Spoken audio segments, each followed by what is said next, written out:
it to me back in like 2014. So I went out to the game, one of my first experiences, and they gave me this jersey. So I had to dust it off, and I wore it today. Okay.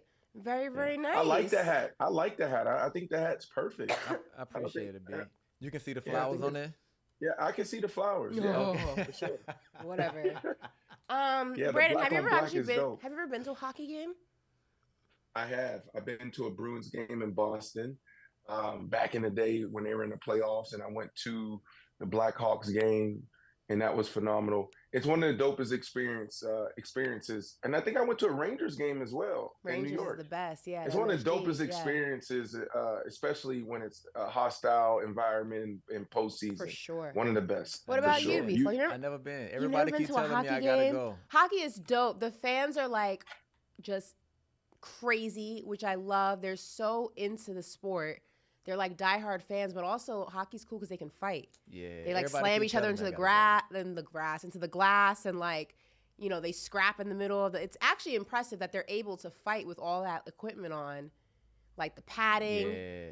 and then the ice skates. I actually tried to ice skate once. True story. Obviously, growing up in New York, Rockefeller Center during Christmas time is a huge thing. And I tried to ice skate once, can't do it. Nah, it's a different animal. I'm not good at it at all. I was holding on to the railing the entire time. And then, like, one of my friends tried to, like, grab me by the hands and was like, okay, just come with me. Like, I'll bring you, like, little by little. And, like, that was cool. And then he let me go. And I was like, no, no, no, no, no, no, no, no. And I hit the ice. And I was like, yeah, that's it. I'm good. I'm done. Ice That's it. skating is not for Wow. me.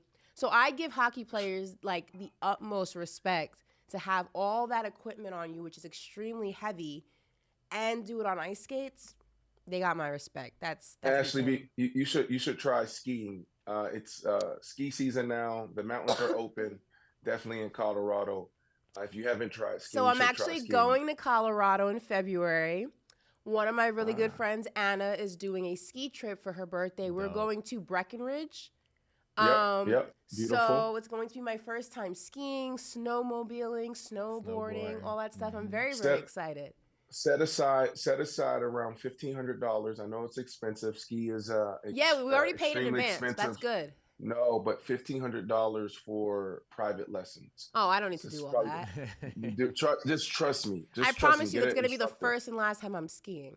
I'm excited All about the right. snowmobile because I'm a beast on a jet Oh yeah, ski. they're gonna be So dope. I kind of feel like it's like a jet ski on land. I'm going to be booking it through the forest. Like, it's going to be lit. It's dope. It's an experience. Yeah, I'm excited. All right, guys, listen, we're going to talk some football, and there are headlines all around the league. We're going to start with you, B-Flow. What you got for us? Is it ever okay for players to engage with fans? We had Yes. Shaq yesterday. We had Russ. Might dive into today, but is it ever okay? All right, and Is I it ever I Is it okay? got ever Hmm. okay? Debo comes out and stands on business, 10 toes down on calling a certain Goodness. Eagles cornerback trash. Let's Ooh. go. I'm getting deja Ashley, vu. I'm getting deja vu. yeah, right. I Do feel we like wait? I Do feel we like hold I've that, been here Ashley? before. Do we have to hold that, Ashley? Do we have to wait to dive into this whole We're Debo gonna wait thing? a little bit, but I feel like I'm Okay, getting okay. deja vu here. Hey, I'm sure you guys watched Monday Night Football last night. It was an ugly game. A lot Like of I thought people it was would be. disappointed. It was definitely ugly. But I told you guys that the Chicago Bears would win. Well, B Flowers, you are on my side. Ashley thought it was going to be a close game and picked the Minnesota Vikings. But my question is this: can Justin Fields run the table? Right? Like you look at the schedule, it's not a bad schedule. Even the Lions, I'm telling y'all, y'all are too high on the Lions. Justin Fields, can he run this? Can he run the table? That's the question. Well, we shall see. But listen, as B-Flow alluded to, is it ever okay for players to engage with fans? Yesterday, we spoke about Shaq Lawson. He got into it with the Philadelphia Eagles fans, a particular Philadelphia Eagles fan, on the sidelines during their matchup on Sunday. Here's the video in case you missed that. So we don't Mm. know, again, what was said, but Shaq goes ahead and shoves the fan. The fan with a beer in his hand clearly is probably intoxicated at something. He looks a little lit. But he loved it, in true Philly sports fan fashion. That probably made his day. But Shaq's not alone because yesterday the Clippers had a game and Russell Westbrook got into it with a fan who was sitting courtside or semi-court. That's basically courtside, a couple rows back from courtside. Looks like the fan is telling him to use his head in some capacity. I'm trying to like read the situation. This was a game against the Denver Nuggets, which the Clippers actually lost. Mind you, the Clippers lost this game with no Nikola Jokic, I believe no Jamal Murray. They lost to a Reggie Jackson-led Denver Nuggets team. That's a different conversation. But Russell Westbrook gets into it with the fan. Post-game, Russell Westbrook said this about the incident. He said fans think that they can do whatever they want and they can say whatever they want, basically. But, you know, when it comes to talking about personal situations or, you know, my personal life, I'm not going to go ahead and let that off the hook as easily. Now, Russell Westbrook is not a player to ever shy away from engaging with fans. He's done this several times. Of course, he's not the only NBA player to do this. This also has happened with Kevin Durant, people like that. But first and foremost, I think that the league has to do something. I mean, like I said, we said yesterday when we had this conversation, I feel like it's more prevalent in the NBA because you're a lot closer to the players than you are in football. The league has to do something. I mean, it's gotten out of control to the point where I understand trash talking is totally like, you know, part of the game. And, you know, I'm a big trash talker being from New York. It's part of our DNA. I get it. But there's lines that shouldn't be crossed. And I don't understand why fans can't go to games and just be fans. Like, you suck, you blah, blah, like, cool. But, like, chill. Like, you don't got to talk about someone's mom, wife, daughter. Like, why are you doing the most? Like, just take a seat. Relax. No, I feel you So 100% on that one. Go ahead, B. I'm gonna let you go on this one first. no, so Ashley, are there not any? I'm not sure of this. In basketball, are there not any like rules regarding that? Like if a official or coach or anyone hears fans crossing that line? There is a Um, there is a fan conduct basically type of code of conduct that when you buy your ticket, it's like written mm, in the fine print. People don't read that. And then also, I mean, I don't know if they do it anymore, but they used to leave like little cards like on the seats, maybe every other seat that would like tell you no, like, you know, remain respectful. And they showed on the Jumbotron and things like that. But you have to get caught in order to be removed. So, but it's also insane to me to have seats like that. Those cost, I mean, I know it's the Clippers, but like they cost a lot to be that close. That's like third row just to ultimately probably run the risk of getting kicked out to do what? To beef with Russell Westbrook for 60 seconds? Like it's weird. you can tell like right here in this clip, you can tell that this fan he's a fan. He's intense. He's engaged in the game. He's ticked off, right? He's pissed off because Russ did something, and so this is where I have a problem. And I would have probably responded the same way when fans think that they can do your job, right? And this is where I was trying to uh, get at when we talk about Mac Jones. It's like Mac Jones dealing with what he's dealing with, and then you have all these outsiders, these fans, trying to tell you, you know, how to play the game and how to proceed. It's like, think if you were Mac Jones in the head games that are being played right now, right? Like, how the hell do you go out there and perform at a high level? Like, a lot of people can't deal with some of these athletes have to deal with. So in this situation, this fan, he loves his team, he's super passionate, but to go out there and try to tell Russell Westbrook how to do his job in a way with this intensity, that's the type of stuff that would piss me off, B Flow. See, for me, I'm a little different. If somebody trying to tell me how to play, do my job, that don't bother me at all. Like I can block that out like 10 times out of 10 because at the end of the day, they can't do my job.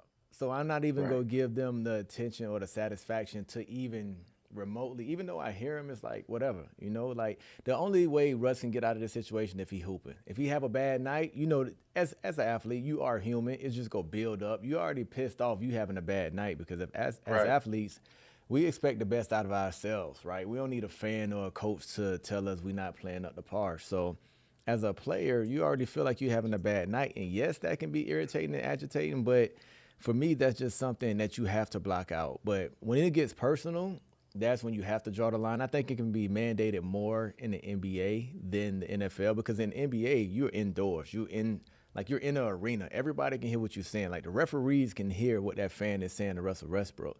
And that's when a fan can be removed. But in the NFL, it's so hard because if you're not part of the security team that's like right in front of the fan, Right. nobody ever gonna hear, like, because the stadium's so loud, it's outdoors, so much music or the jumbotron being played, so Right. it's gonna be hard to regulate. And I mean, they've done things to protect the players. I don't know if you've been to a basketball game recently, but they don't allow you to have the bottle caps on the drinks anymore because fans were throwing them on the court. You know, you're also not allowed to have alcohol or drinks in general after, I believe, the third quarter. You know, because most people if they've had already been drinking, it's, you know, to cut them off and things like that. So there are things in play to, you know, try to make the game safer from that aspect. But I do think that there needs to be stricter regulations in place for the trash talking, because I feel like it's gotten to the point where people are just trying to get a rise out of athletes. And I know it's easier said than done when you tell an athlete or a person in general, oh, just ignore it, just rise above it. Fans being fans. Athletes are still human, and everybody has a trigger point. But everybody has that one thing that you can say to them, or that one topic that you can say to them that's going to set them off, whether it's their wife, whether it's their kids, whether it's this, whether it's that. So you don't really know what everybody's pressure point is until you hit it. And I feel like there needs to be, fans just need to be fans. If like, you're relax. a fan, though, this is the only pushback I have. If a fan has this, right? A fan could be like, when you playing against the guy across from you, it ain't nothing off the books. Like, he go talk about your wife, he go talk about your kid. You heard what Kevin Garnett said. He said to some NBA players. And what happened to Carmelo? And what did Carmelo Anthony do? He waited for him outside the buses and said, "What's up? You got a problem?" So, like, you can't do that with a fan, because you guys But that's all a go part in of separate it, things. Like, player to player, I'm not agreeing with it, but player to player, if you and Brandon line up against each other and he says something crazy about your kids, you can press Brandon in a game. You can press him after a game. But a fan, he's going to the parking lot. You go into the players' lot. You're never going to see him again. Where's your other opportunity to talk to him? The game and the fans, it coexists. You can't have a live game without the fans, right? So they have this little sense of entitlement, right? They're like, yo, I paid for these seats. I should be able to talk my talk, right? Unless you put them in the bubble. They talking to you, but players hate that. Get the digital fans. We low-key need the fans. I think it is some things that should be a line you shouldn't cross, but at the end of the day, they saying like, hey, if this player can say something to you on the court, I should be able to say the same thing. I don't know. Yeah, I mean, I agree. It's like, it's one of those things where it gets tough and you have to navigate through it. Like Ashley said, you're human. So eventually, well, not eventually, sometimes it get to some players. What Shaq did, putting his hands on another fan, you can't do that. We saw that in basketball with our guys Stack, where, you know, guys go into the stands and they engage with fans, they fight, it gets physical, and now all hell breaks loose. So Shaq put himself in a tough position. It's going to be interesting to see what the NFL does or says. I don't know if they came out with anything yet, but you can't do this. I know this is one of those things that the National Football League is like, nah, we can't even let this get out of hand. That you can't tarnish the NFL shield, protect the shield at all times. So he'll learn from this. And the NFL may make an example out of him. Maybe. But I don't think it'll be big. I don't think it'll be huge. It's insane to me. Like, fans think buying a ticket gives them carte blanche to be an asshole. Like, I've been to so many sporting events, and I've been to Knicks games my entire life, and Knicks fans are hostile. Knicks fans will like, oh, you suck, you're too short, go back to, like, whatever. But I've never been in a basketball game or a football game or any sporting event and thought to myself, yeah, let me talk about this guy's mom. Let me like, no, like, if I see Shaq at the line, I'm like, Shaq, you can't hit the side of a bus. Like, okay, whatever. But I've never thought to myself, like, oh, let me talk about his mom. Let me talk about his wife. Let me talk about his kids. Like, I've never, like, that's never even crossed my mind. Maybe I'm too much of a sane fan. Like, you have to be borderline insane to think that, like, that's okay. There's so many things you could trash talk Russell Westbrook about. Why, like, trash talk is game. There's material there. Like, you're not even a clever fan. Ashley, did you realize that Russell Wilson's the hottest quarterback in the National Football League right now? It's like 5-game win streak. Have you? Because you brought it up. Like I just we don't talk You about know it what I much. did realize? It is now time for Yo Rookie, presented by Pepsi Zero Sugar NFL Rookie of the Week.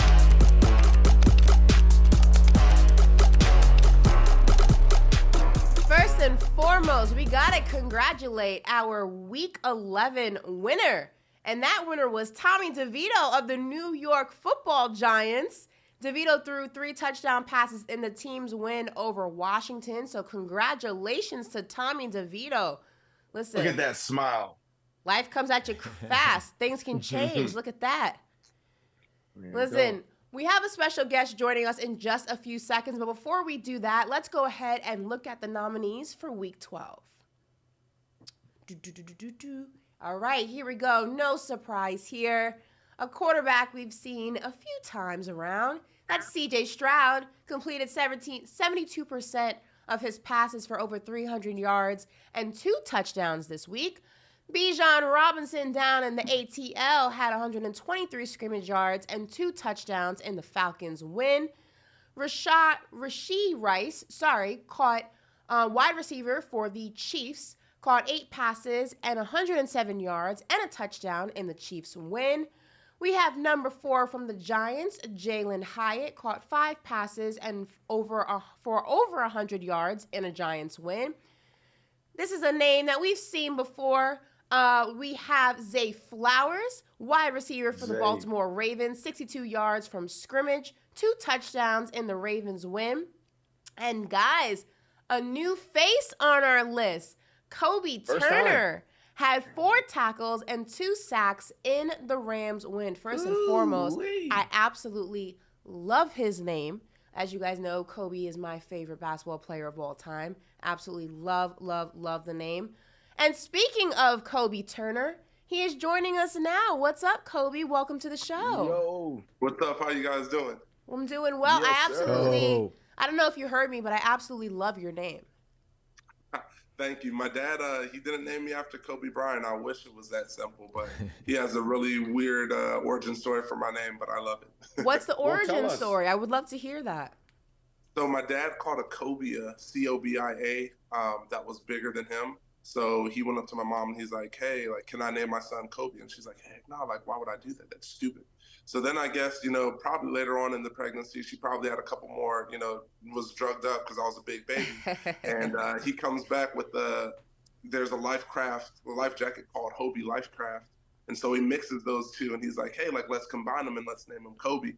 And that's where the name came to be. And I don't know why she accepted that one, but I love it. That's actually very interesting. Right, he still got what he wanted. He just combined 2 names, changed the spelling a little bit, and boom, mom was like, great. It's unique. Mm-hmm. Listen, before we jump into all the football stuff, bro, you're unique like your name. Doing a little background on you. You're a singer, you're an artist. Yeah. I'm gonna put you on the spot really quickly. You have a joint called Home. All right. Can we hear a little bit of that original? Like, just can you give us anything right now? Yeah. I should probably go grab my guitarist in the other room. Yeah. Go get it. We wait. Okay. I love this. Okay.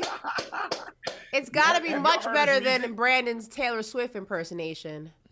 I don't know. I've been working. I wasn't singing from my gut. Real singers got sing it. Your from diaphragm. Stomach. That's diaphragm. What it was, bro. Diaphragm. There you go. I was wondering what it was. Okay. Okay. You were just giving us the light version. Here we go. He's back. Let's go. All right. Can you introduce this to us? Yeah. So me and my fiance, we just started living together ever since I've been out with the Los Angeles Rams. But before that, we were doing long distance for, 5 to 6 years.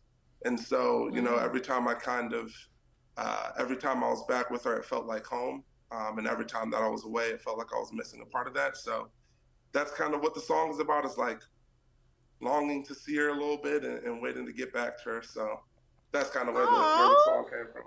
Yeah. We'll see how good it goes, though. I just woke up a little bit, but let's rock. So.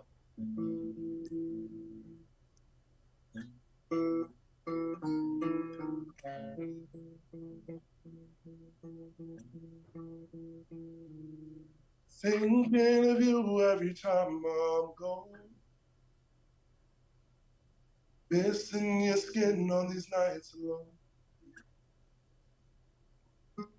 Life is a drive, you're my ride along. That's why I'm thinking of you every time I'm gone.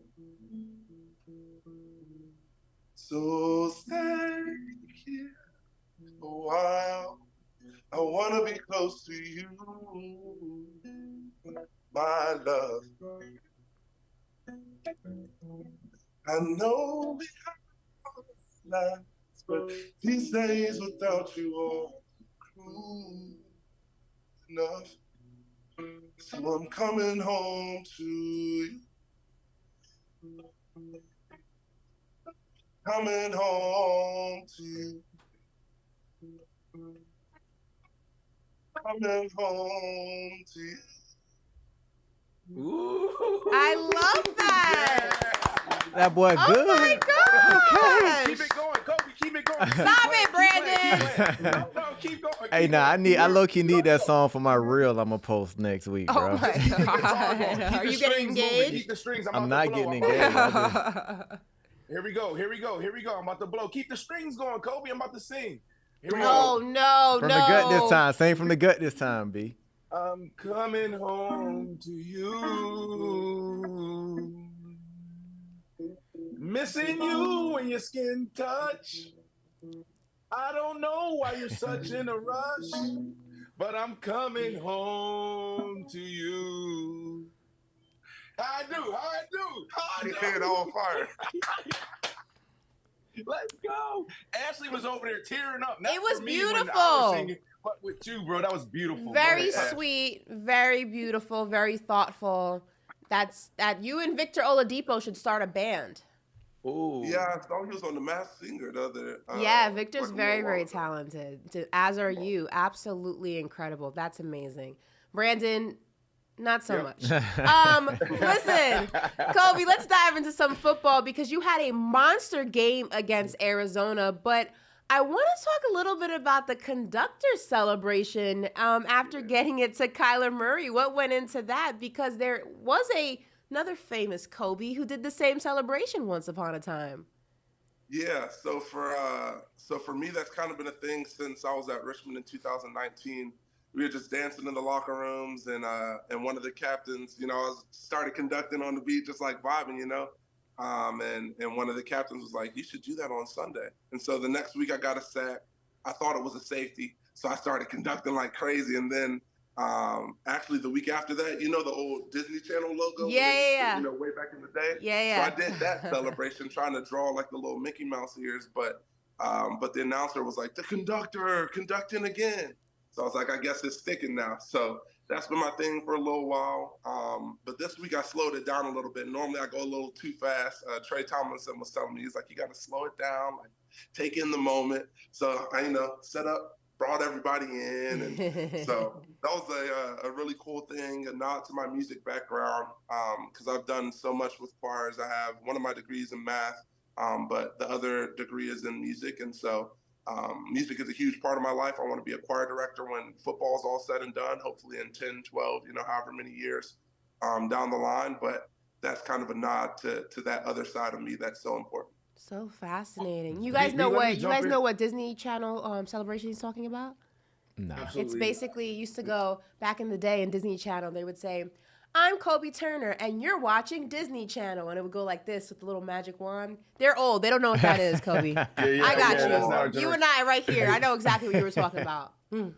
Listen, I know B might jump into a little ball, but I'm going to stay right here. What I would say, bro, is like, first, thanks for the performance. That was special. First ever on our platform. And then also it's like, you're a rookie, and this segment is created just to highlight, just the amazing performances you guys are having, and it's your first time on. And as an OG, what I would say to you is don't wait 10 to 12 years, right? You're in a perfect place for it now. You're in LA. It may take you 3 to 4 years to really get comfortable. Once you feel comfortable, bro, go be that choir director right now. That's the thing that they tell us. They tell us that we got to wait until we're done. No, bro, like your off day on Tuesdays, being out there in LA, you can go shadow somebody, you can meet people. And then when you start feeling really comfortable in the off season, start doing more while you're training. We have a lot of time on our hands, right? Like you and your fiance go travel the world, but when you're home training, there's still 5-6 hours in a day. What are you doing with that? So I just want to plant that seed for you. Like business first, handle your business, keep the main thing the main thing. But as soon as you feel comfortable, bro, go lean into those other interests for sure. Yeah, no, I appreciate that. That's real. Nah, that's a good Yes, nugget, sir. B. So yeah, I'm gonna dive into some football right now, Kobie. Football get my juices flowing. So listen, Mm-hmm. y'all 5-6, 6 games left in the season, a game out of the postseason race right now, right? If you Mm-hmm. do get into the postseason, how confident are y'all that y'all can play with the big dogs like the 49ers and the Philly? Because when y'all did play San Fran, it was a one-score game. But how confident are y'all now that y'all can fare with the big dogs?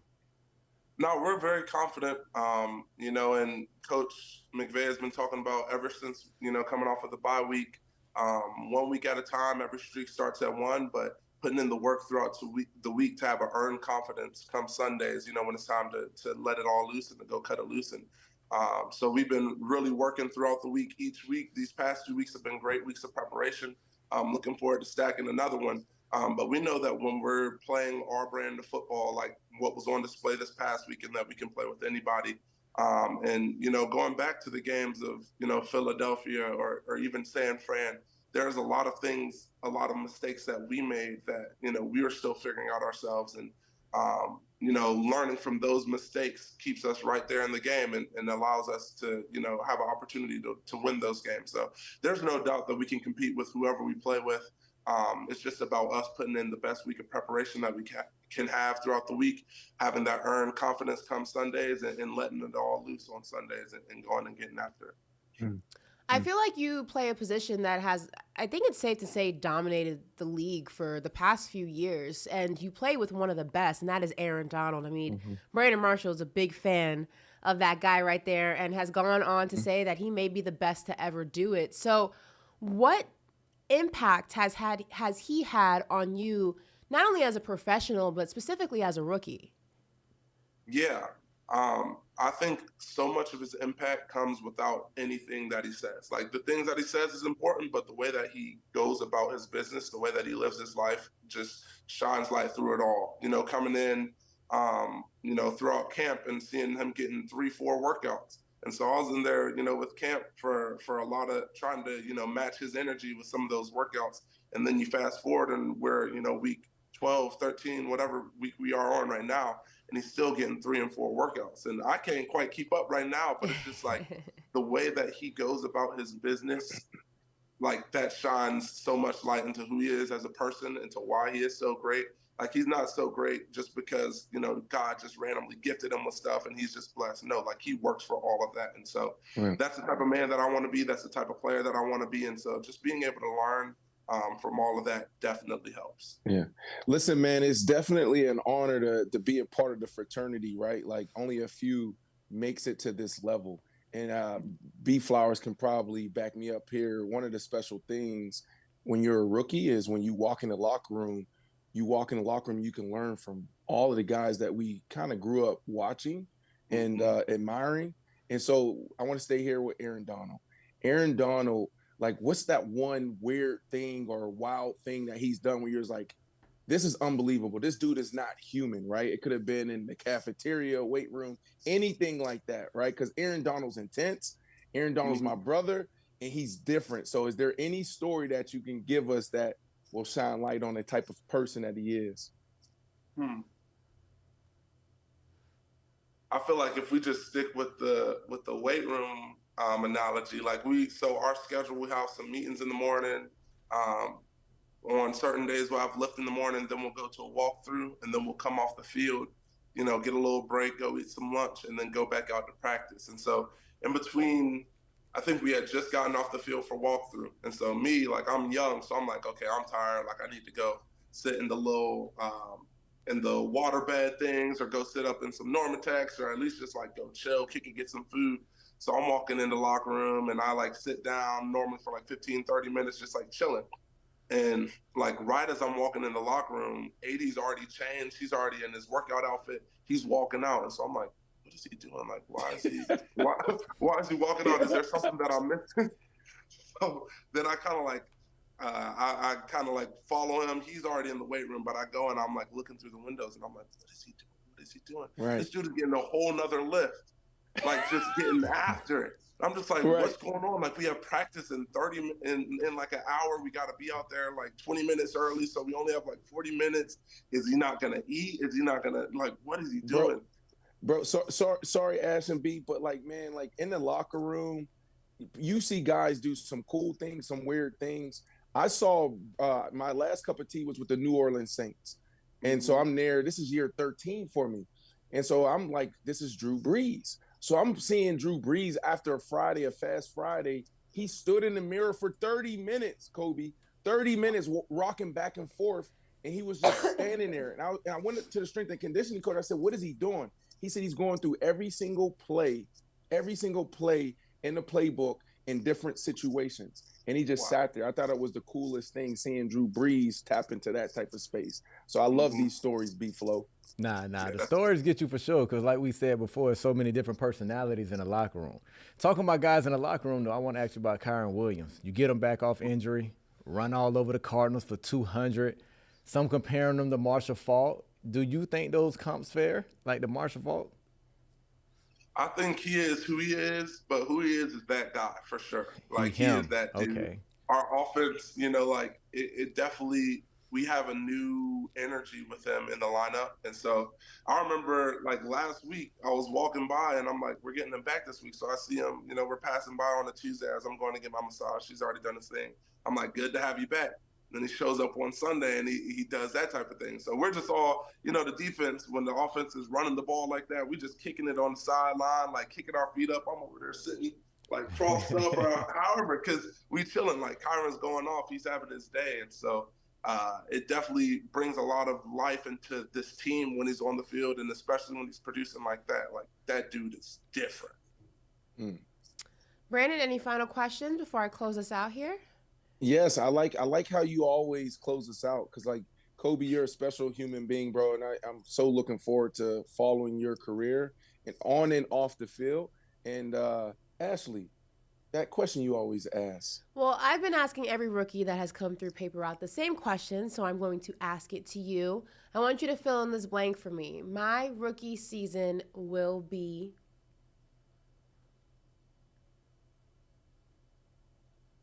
My rookie season will be unforgettable. Nice. Nice. Kobie, thank you so much for joining us, for singing for us, for letting us know the origin of your name. You are such an interesting individual. We cannot wait to see what you do in the sport of football and everything outside of it. I have a feeling you're going to have your hands in a lot of different pots. So I'm excited to see what you got cooking for us. Yeah, thank you guys so much for having me. It's been a blast for sure. Thanks, Kobie. Playoffs, big dog. Yes, sir.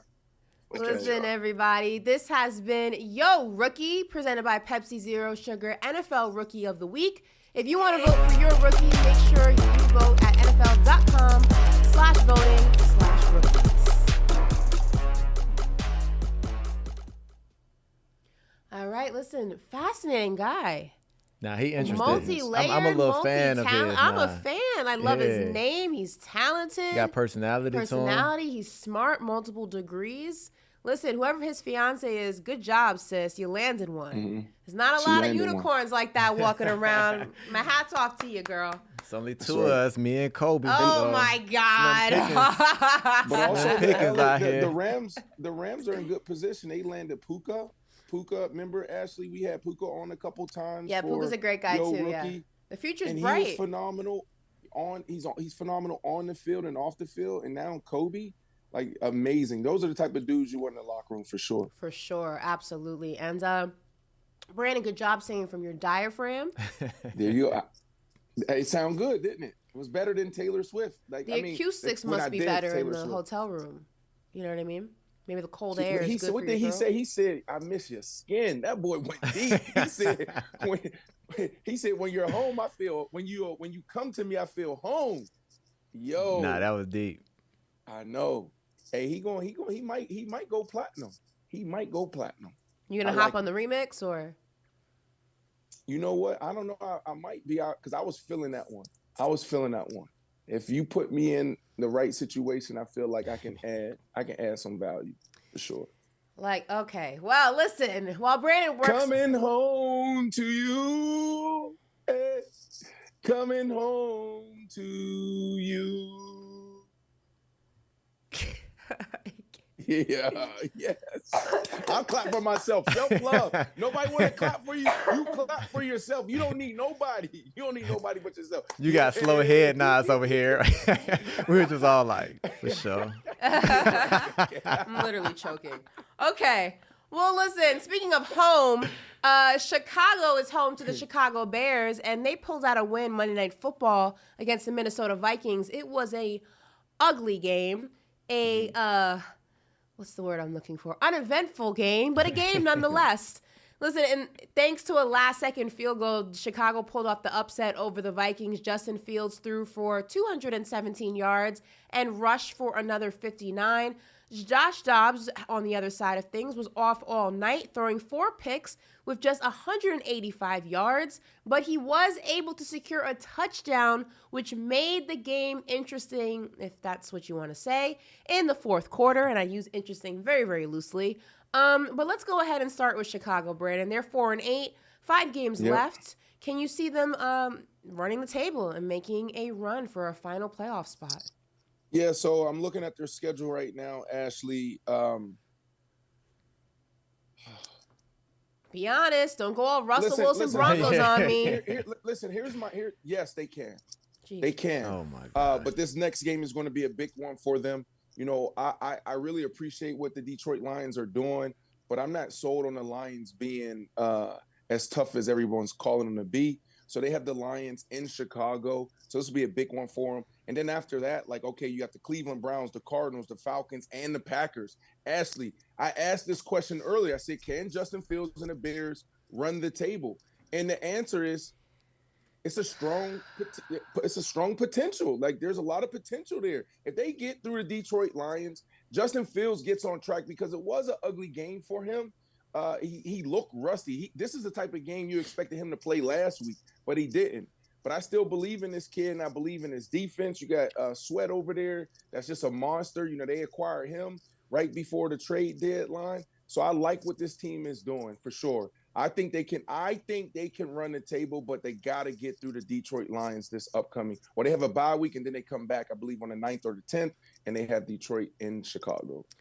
Bifo, for the love of God, please save us. Yeah, they already have 8 losses. That means they only can probably lose one more time. They not beating the Lions. The Lions are tough. Like, they only lost 3 games this year for a reason. The Lions just lost to the Packers, B. It doesn't matter. The Packers, is a solid football team. You acting like the Packers are just scrubs. The Packers are in the same boat. The Packers they got 5 wins too, like the Chicago Bears.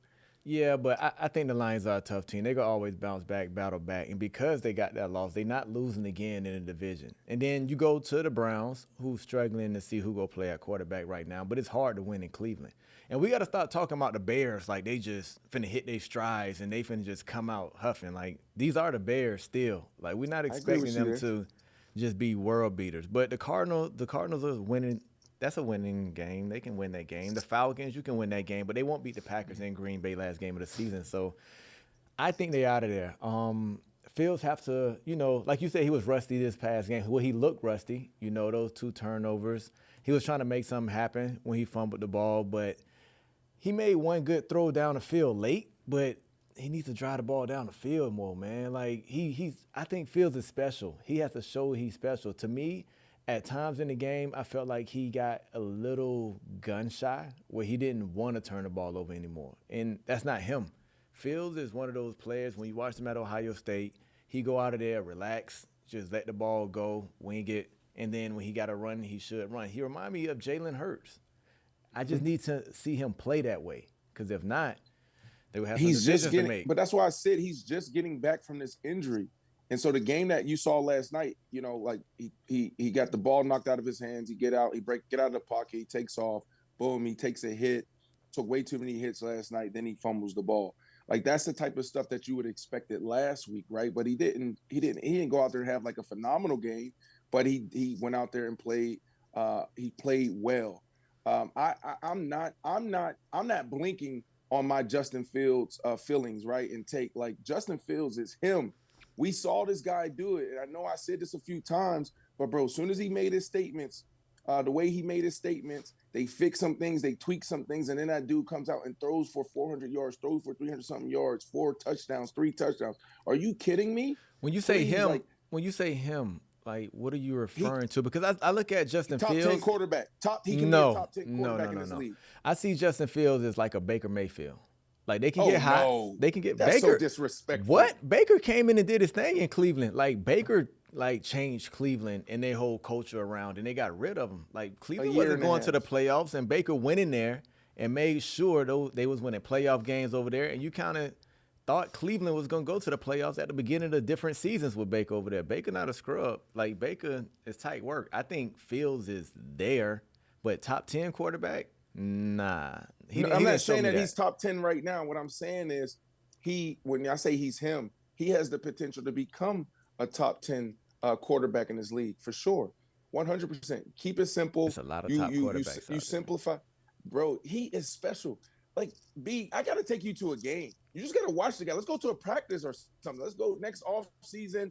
You know, he's always in South Florida. Sometimes he stops in. You just got to see this kid. Let me ask you this question. Do you think he doesn't see him on TV? I'm confused. I was going to ask that. Like, yeah, but it's hard. I understand why people feel the way they feel, right? Like, because he's in a position where some can say, let's trade the number one overall. Let's take the number one overall pick and let's go get another quarterback. I can see that. And I said that a couple weeks ago, right? Depending on how he finishes this year. But there's times where he flashes, right? And you're like, oh, this kid is special. And so until you see him up close and personal in this type of situation, you're not going to know. It's not going to be clear cut for a lot of people. This dude can make all the throws on the field. He has a high football IQ. He does. Now you still need to simplify because you want to play into his strengths. He's not the type of quarterback that you're going to have in a pocket. And it's like, you got to make all these checks. You got to call out the front. You got to call out the mic. You got to slide the protection. That's not him. Let him go just work into his talents. This dude's a super freak, man. And I say that in a healthy way. And then the other thing is his legs, bro. He had more rushing yards than Cam Newton, Michael Vick, Randall Cunningham, Russell Wilson, all these other Steve Young, all these other quarterbacks, Lamar Jackson.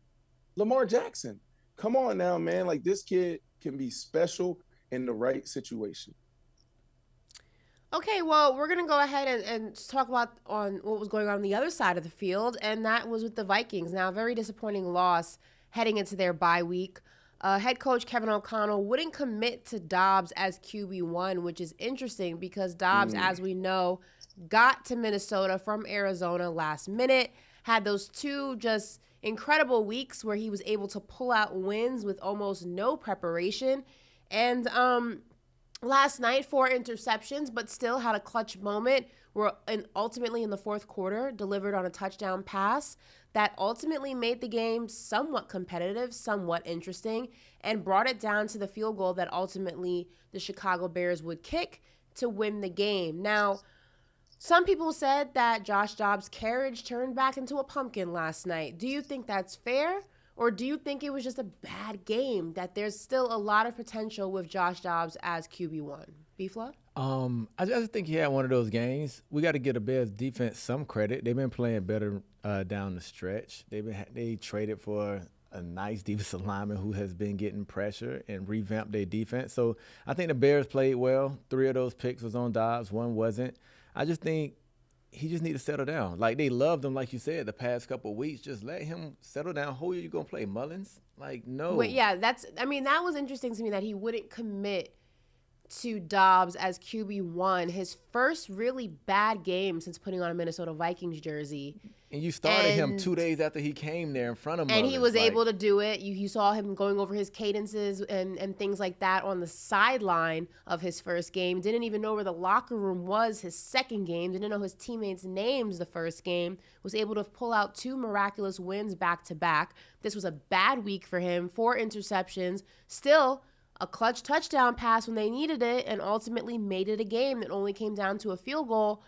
It's interesting that head coach O'Connell would approach it that way, especially when we've seen around the league quarterbacks who've consistently been bad, i.e. Zach Wilson, getting a lot more grace from their head coach, a lot more protection from their head coach. And to your point, what's the alternative? And Minnesota is still in the playoffs right now. Also, Minnesota does not have Justin Jefferson. That's a big missing piece for their offense. But again, what's the alternative, O'Connell? Like, I'm not going to commit to him as QB1, so who's the option? As a coach, you can't do that to your guy. I mean, Brandon, your opinion on this. I mean, it kind of rubbed me a little bit of the wrong way. His first bad game since getting there. The man has only been there for 3 weeks. 2 out of 3 of them, you got wins from him. And now all of a sudden you can't commit to him as QB1. It's a little messy.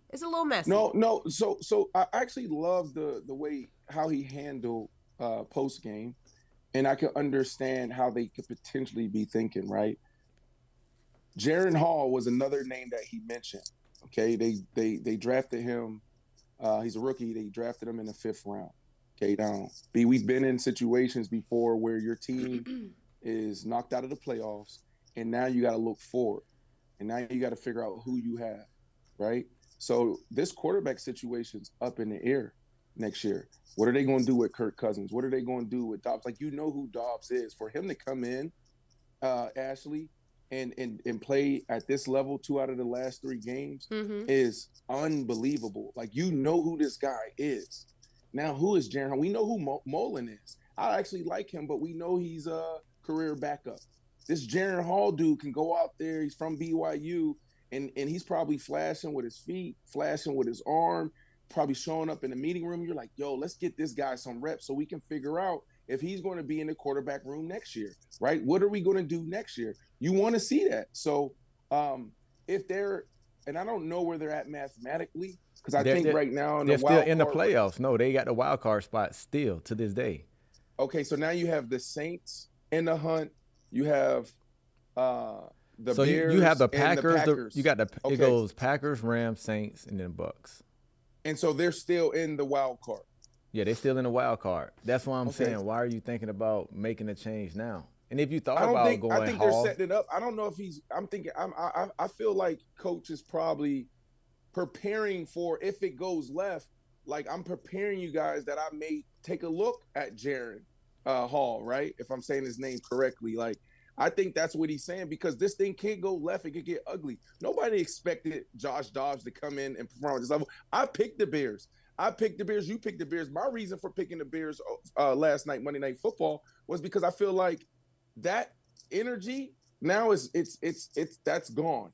Now it's about football. They got tape on him in a Vikings uniform. Now the real Vikings are going to stand up. And I still like Dobbs, though. If you're O'Connell, why would you put that energy even in your locker room? Like, hey, we in a playoff hunt. Like, yo, we had a bad game. Let's come back out the next week and let's get it done. Like, I would not be mentioning that I might go somewhere else. Like, you know why Jalen Hurts was so confident with the Philadelphia Eagles? When he replaced Wentz, he went 1-3 to end the season.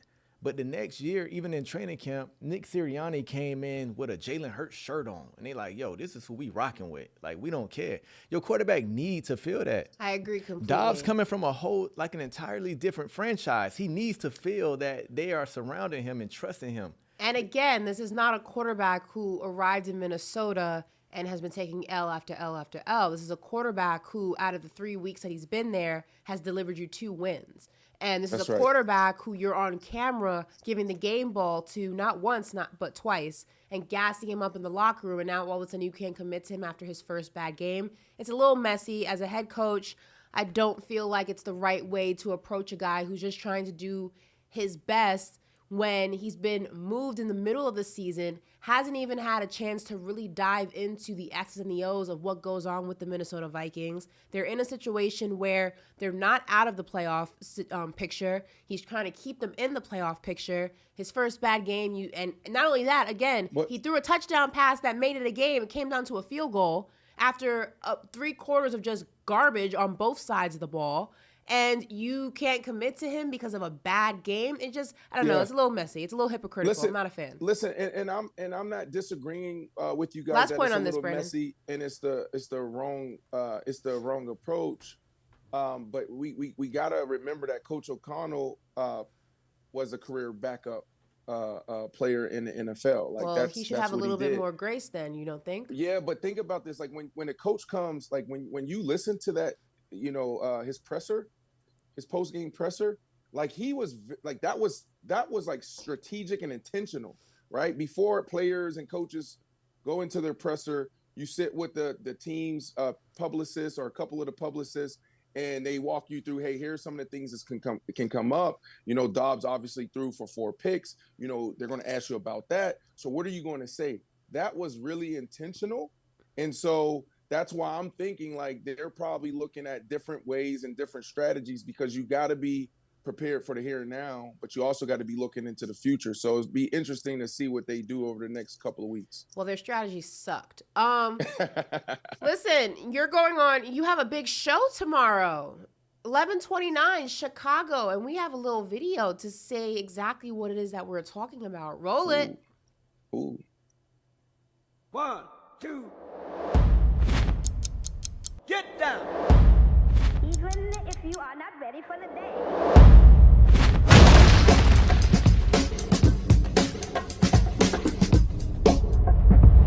Paid the cost to be the boss. I paid the cost to be the boss. Look at me. You know what to see. Even if you are not ready for the day, It cannot always be night.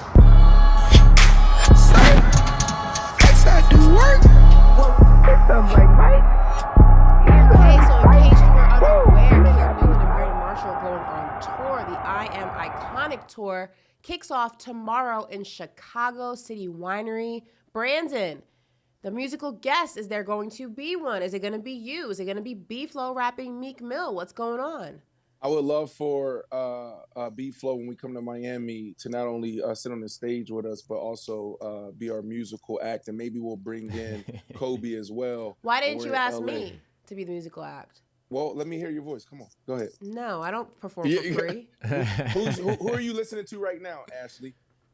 Who am I listening to? Yeah, who are you rocking out to right now in your car, in your Mercedes Benz? I listen to a lot of rap in my car. I don't listen to like... Oh, so you're a rapper. Okay. So No. If I was a singer, I'd be like Rihanna. All right. What's your favorite Rihanna? Let's hear it. No. I don't sing for free. Why? So no, Ashley, we haven't made the announcement yet. I think we'll roll that out today. It's going to be a cool experience. It's dope. It is my favorite thing to do out of all the things that I've done over the last 3 to 4 years. I Am Athlete OTG, that's on the go, just run and gun content, where I ran into Rihanna. We had this viral moment, which was pretty cool. Our daily show, Paper Route, our weekly show, I Am Athlete, and then the tour. Like, the tour is just amazing because you get that energy from the audience. So it's what we do, record it, we do it live, and it's pretty cool. It's like, the way I describe it is like, it really is like running out of the tunnel.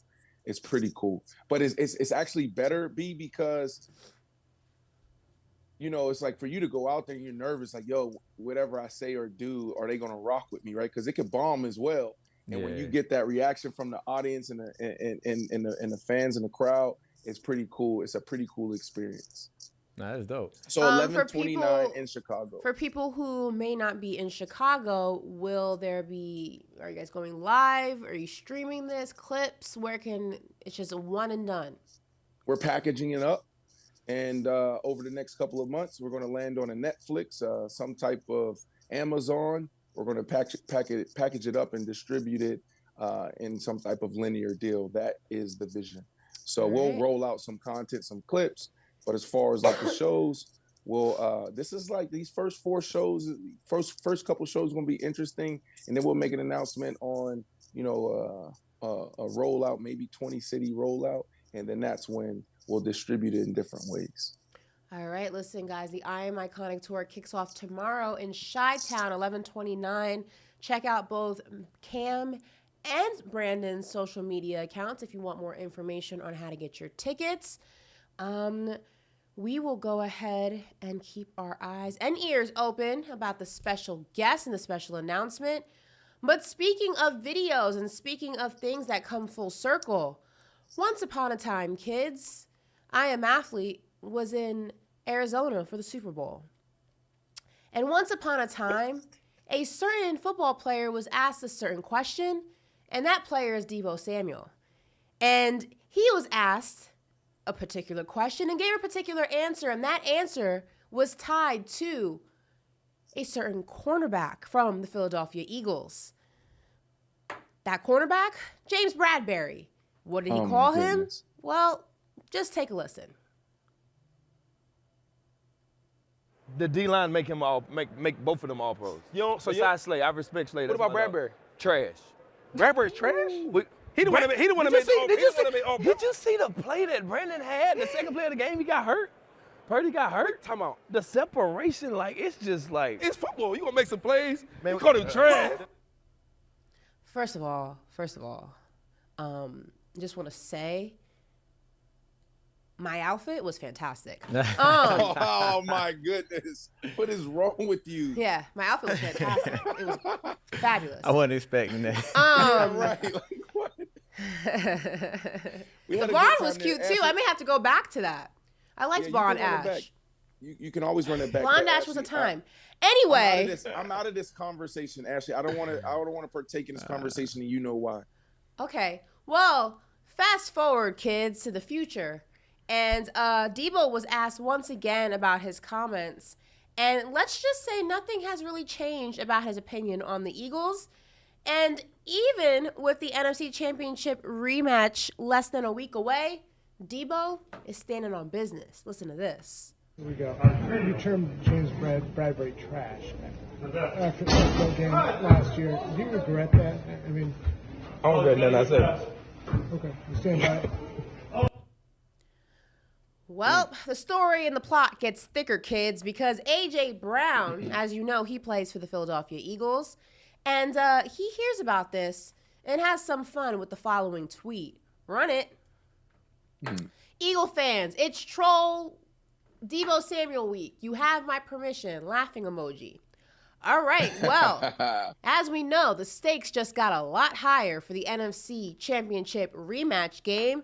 Philadelphia Eagles, San Francisco 49ers. As you know, as a Dallas Cowboy fan, I need the 49ers to go ahead and help your girl out. But you know what they say about trash talk? Don't ever let your mouth write a check your ass can't cash. So, B-Flow, what you got for us? I like it. I mean, whenever a player talk that talk and he got to play against a player, like it's not like the game ended, he had a good game, now he talking this cash. Like, no, he talking it before the game. Like, I love everything Deebo Samuel saying. If you feel like he trash and you got to go see about him, like, stand on it. He stood on business. Bradbury is a good corner. I don't think he's trash, but Bradbury will have something to say about it. At the end of the day, it's going to be a great game. Two big dogs in the NFC go clash, and everybody's going to be anticipating this matchup. This is what I feel like football has been missing for a while. You remember when a real beef? A real beef, like the Mike Evans and Lattimore beef. Like even when Ocho used to send Pepto-Bismol off the corners and let them know, like, yo, I'm coming for your head. Like, that's what the NFL has been missing. Deebo Samuel, thank you. You're not going to hear Bradbury say too much because he's just a guy that's about his business. But we all going to be tuned in. It's going to be a great game. And I want to make a little pick on who I think will win this matchup. Well, before you do that, is it dangerous though? You know, there's already been a back and, well, not really a back and forth. Deebo's already made his feelings abundantly clear about Bradbury. But is it always dangerous going into a game with such high stakes and such a, background to it, if you will, to trash talk is it dangerous to do that prior to the game because it could always backfire? Like, as an athlete, have you ever trash talked a situation prior to the game went a completely different direction, and now you're like, probably shouldn't have said that, huh? Damn. I don't have nothing wrong with it. I mean, That's never happened to you. He believed in his play. No, I talked before the game before. Have you ever trash talk and then it was like it didn't go the way you thought it was gonna go? That went that went differently in my head. Nah, I came out on the right side of it, but because I don't talk too much, but I did it a couple games and I came out on the right side of it. But even if you don't, like, everybody go take their L's, everybody go get in dog fights and take their L's, but to have the confidence to let you know that I'm coming. Man, I respect Deebo Samuel so much for that. And I can't wait. And I actually think Deebo go get the best of this matchup. Philly go do the 49ers winning it. I don't know if the 49ers will get it done in Philly. Oh. I don't know if they will get it done in Philly. But I think the way they do move Deebo around, they will get the ball in his hands early. Even though Philly's going to try to do everything they can to disrupt it, because Nick Sirianni is very savvy, right? Nick Sirianni, the Eagles head coach, he's a guy that's going to get invested in this trash talk. And he going to feel like, whatever we do, we're not going to let Deebo get off early so we can stop all that little chatter that he want to do and see if because if you look at Trent Williams, Deebo Samuel, you look at them like they the head of the snake over there in San Fran. The way they walk out the tunnel, had a boom box. So if you can frustrate Deebo early, and I think the Eagles and Nick Sirianni know that, they will be very successful. But I think Shanahan also knows because Deebo is standing on business that he's going to try to give him the ball early. So it's going to be fireworks. Brandon, somebody in the chat said the B. Marsh Sherman trash talk was epic. Miss those days. Oh wow, that's you had to really know to pull that out. We had a couple battles, and like I said, when they came actually to Chicago, that's when we really got into it, and Pete Carroll had to separate us. But it was all love. It was all respect that stayed on the field. I tried to contain myself, but I can't. I'm going to add a little bit to this. I'm still – you keep saying standing on business. Deebo Samuel's, that clip that we showed, like Deebo Samuel's, after that clip, he reached out to me like, why y'all run that clip? We're like, bro, you said it. You said it. So I'm glad a year later, he cursed me out. Was mad. And now a year later, now he's going back to that. And I'm still confused. Like, why did I get in trouble? I didn't ask the question. Shady McCoy asked the question. And then you gave the answer. Then our social team took it, clipped it, put it out there. It goes viral. Then I get text and call, and it just went totally left. And I'm like, damn, bro, we'll take it down. So we actually took that clip down for him. So it's interesting that he's back with this same type of energy. It's going to be a good game, and I have the Philadelphia Eagles winning for sure. Who needs to win more? Philly needs this game. Philly absolutely need this game because Philly can't take an L here and then go into Dallas knowing if they take an L, they'll have the same record as Dallas. They split, with the win-loss record. They can't have that. Even though they're a strong team, they can still fight their way back at the end of the season. Nah, Philly need this bad. Brandon, agree? Disagree? That was an interesting take. No, I feel like, man, the Eagles are just special, right? Like, these are the type of games where, a coach or maybe your quarterback or, one of your captains stand up and say, like, we got to have it. We got to take the energy to a whole another level. And I feel like that's Jalen Hurts.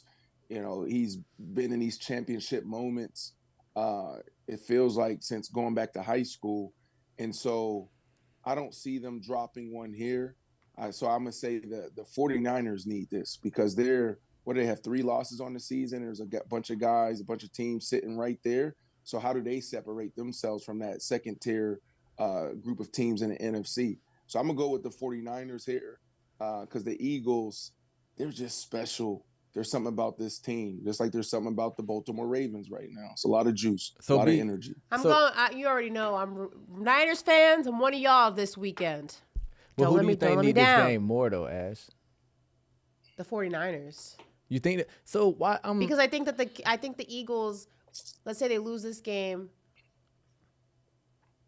Let's say they lose the Dallas game. They're tied, right? Mm-hmm. The Dallas has a tougher schedule ahead for the remainder of the season than the Eagles do. I feel like 3 games left, though. it's still a drastic. Dallas has to play Miami, has to play Buffalo, and I'm forgetting the other team. I think maybe one more division team, Washington. I could be wrong on that. Whereas the Eagles have a much easier schedule. If you want to go probability losses, there's potential for if I had to make a pick, there's more potential for a Dallas loss with their schedule than there is for an Eagles loss with their schedule. Their schedule is a cakewalk the remainder of the season. The only reason I went with the Eagles and not the 49ers because I think the 49ers go win a division easily. Like, the Rams are the next closest team. Well, the Seahawks. They have 5 losses. 49ers have 3 losses. I mean, they could gain ground, but I don't see the Seahawks making a run to win a division. So I think the 49ers can lose this game and still have home field advantage in the playoffs. That's the only reason why I went with the 49ers. I mean, yeah. Yeah, perhaps. I mean, I'm still hoping for the 49ers. Don't let me down, boys. All right, kids. Get comfortable. B-Flow, you want to take a drink of water or something? Because we about to go on a ride real quick, unfortunately. Ooh. Let's ride. Where we going? We riding. Oh, we going there. Let's ride. Okay, this is a $1 billion business right here, just off of Let's Ride. Let's ride? Let's hear it one time. Let's ride. Let's ride. She doing all sexy too. I like that. Let's ride. That's it right there. Let's go. Yeah. The Broncos have now won 5 straight games after a 1-5 start. And now Denver is thinking playoffs. Now, Russ is cooking in the red zone with 17 TDs and no picks. RG3 is also a member of the Brandon Broncos bandwagon, and he says it is now time to put some respect on Russell Wilson's name. Run it.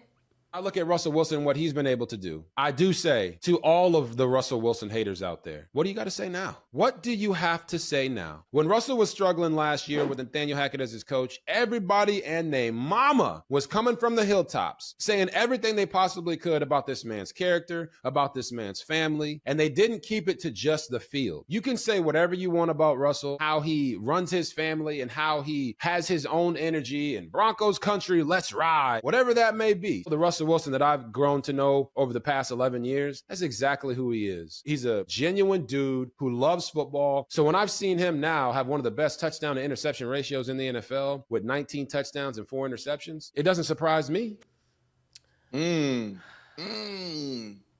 Finally got some backup. All right, Brandon, convince us and all the doubters why the AFC should be worried about Russell Wilson.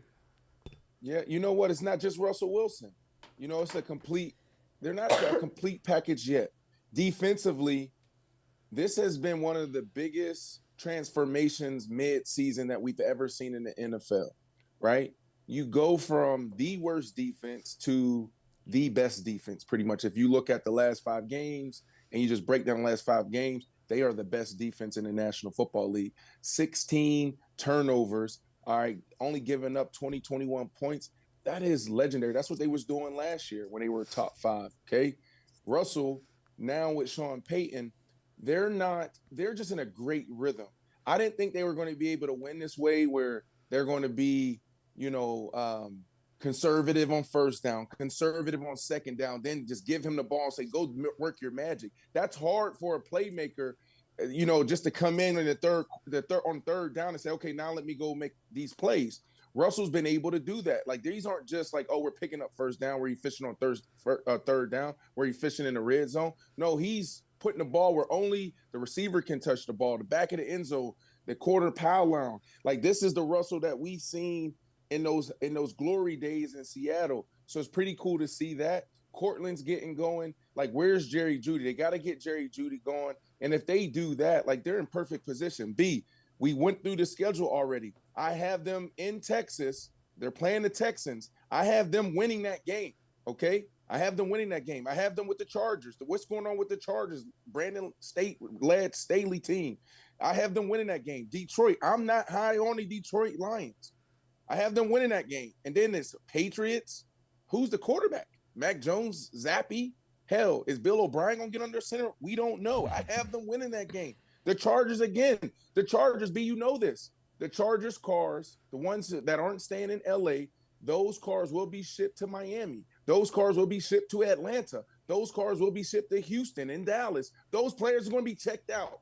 They're winning that game, bro. And then the Raiders, are you kidding me? Man, the Raiders by then is going to be somewhere in the night before the game. They might be in the Mirage Hotel playing blackjack. They're going to be done. They're going to win that game. And so they're going to go into the plate in the postseason, being Ashley, as the hottest team, okay, in the NFL. And so, yes, the AFC, everybody should be a little nervous. That's the team you're not going to want to see come postseason. Someone in the chat by the name of Deshaun says, let's go Broncos. We got the Brandon Broncos bandwagon. So he's on the bandwagon with you. B-Flow, did he convince you that the AFC should be worried about Russell Wilson and the Denver Broncos? You know what? The AFC should be terrified of the Broncos right now. And here's why. Right? Brandon, he mentioned, well. Are you being facetious or are you being for real? No, I'm being serious. Oh, okay. I'm being serious. RG3, he threw out a stat that was pretty amazing with 17 touchdowns and 0 interceptions. It's hard for teams to score 7 in the red zone, B. You know this. Scoring 7 in the red zone, it don't happen every day, right? And then let's just say, okay, the Browns are in 6th place right now. They don't know what they're doing at quarterback right now. Their guy just got a concussion. They don't know if he's going to be back. They don't know what's going on at quarterback. So I can see the Browns losing a couple games. The Colts, they are a decent team, but they still have the Steelers. They still have the Texans they have to play. So the Browns can sneak in. And let's just say the Browns do sneak in, right, with the 7th seed. The Ravens still have to prove, Lamar still have to prove that he can play well in the playoffs. Well, they'll have to bye. This exclude the Ravens right now. The Broncos, they might have to play the Chiefs first round. They played the Chiefs twice, played them well. Oh, my goodness. So they don't do it. They don't fear the Chiefs, right? So the Broncos can give a Chiefs a run for their money. I can see the Broncos giving the Jaguars a run for their money. I can see them giving the Steelers a run for their money. The only team that really got the best of them is the Miami Dolphins, and they're a totally different team than the Miami Dolphins face, during the regular season. So if the Broncos do make this playoffs, Ash, they can make a run. All right, so give me your top 5 quarterbacks in the NFL right now. Top 5 quarterbacks? B-Flow, you go first. Oh, gosh. I'm not putting all right. Doesn't have to be in order. Just give me your top 5. I'm going Mahomes. Mm-hmm. I'm still going Josh Allen. Mm-hmm. I love Josh Allen. I'm going Dak. Mm-hmm. Oh, my goodness. I'm going Jalen. Mm-hmm. And then I have to go with Lamar Jackson. Okay. Russell Wilson. Russell Wilson is not a top 5 quarterback for you right now. Not right now. Brandon, do you agree? Russell Wilson. Or disagree? Russell Wilson's top 5. So who are you taking out? Order. I mean, you heard. I'm just listening to the quarterback. I played wide receiver. Give me your top 5 quarterbacks right now. So if you don't like B-Flow's list, you got to take somebody out. Who are you removing to put Russell Wilson in? So Patrick Mahomes, Jalen Hurts. Mm-hmm. Man, you putting us on the spot right there. Who else is? Doesn't have to be in order. Just 5.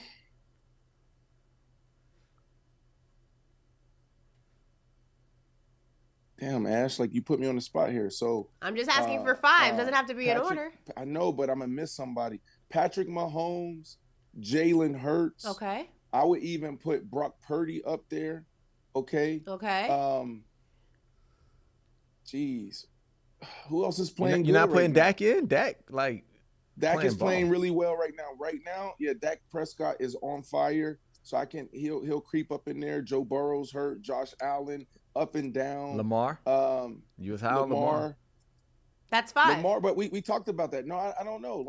Give me a few other names because Lamar, it's an interesting one, right? Because Lamar is getting it done just a little bit differently. There's games where he's out there, he's playing efficient, but it's 180 yards. Who? Stroud. Tua.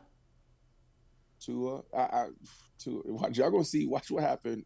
I'm just saying, based on how they're playing right now, give me your Stroud. Yeah, I'm putting Stroud in there. So you just gave me 5 quarterbacks, and Russell Wilson wasn't one of them. Yeah, Stroud is playing because I think that Russ. It's interesting how they're getting it done. He's making all these big plays, but it's almost I don't know what's happening, but he's not out there just letting it rip. 20 attempts, 21 attempts, whatever. So he's playing phenomenal ball, but there's some hotter quarterbacks, right? Getting it done. CJ Stroud's getting it done.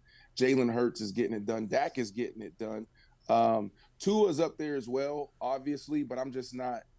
I'm starting to come off like a Tua hater, but Tua, he's giving the team some opportunities. A lot of drop interceptions. There's some terrible mistakes, and they're just that good to overcome it. And when they face those dogs, it's going to be hard for them to overcome some of those Tua mistakes and misreads. So that's why I don't have him there, but he's definitely putting up numbers. B, if you look at it, Russ he has the makeup for playoff football right now. Don't turn the ball over. Get 7 in the red zone and let your defense play ball.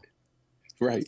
And they like the run game too. I'm telling you. So then I guess we can all be in agreement that Russell Wilson, not a top 5 quarterback. No, he's not a top 5 right now. No, he's not top 5 right now. Okay. For sure. Look at that. See, I tricked you guys into agreeing. See that? No, but you think that I'm always biased. I'm not always biased. Now, if he start heating it up and he goes, 300 yards, then it's going to be a different conversation. Well, listen, speaking of different conversation, we're going to switch gears real quick and talk a little bit of basketball because last night, the Los Angeles Lakers lost by 44 points in Philly. Tyrese Maxey and Joel Embiid absolutely torched LeBron James and Anthony Davis and the rest of the purple and gold, combining for 61 points and nearly 20 assists. Hot takes coming off of this game. AD is who I told you AD was. A leopard doesn't change its spots.